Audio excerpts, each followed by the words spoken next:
मैंने स्टेटमेंट देखा है स्टेट गवर्नमेंट का, लेकिन इसके लिए मैंने वो वीडियो भी रिलीज किया है और आपने सुना होगा कि सुप्रीम कोर्ट के जज ने, 2 जजेस है, उनका क्या ऑब्जर्वेशन था। और ये लोग अब डिनाई नहीं कर सकते हैं कि इन्हीं के लिए वीसी इलेक्शन नहीं हुआ है हमारे एडीसी एरिया में। और जो सुप्रीम कोर्ट ने बोला है कि इनको साइमल्टेनियसली दोनों इलेक्शन करना चाहिए, ये हमारे गांव के लोगों के लिए अच्छा है।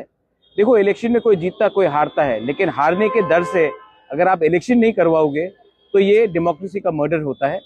और आज जो एडीसी में हमारा डेवलपमेंट नहीं हुआ है, क्योंकि जो लोगों को इलेक्टेड होना चाहिए था उनको डिनाई करके, उनका संवैधानिक राइट्स को आप डिनाई करके आपने 5 साल या ऐसे ही चलाया है। ये अन्याय है हमारे लोगों के साथ।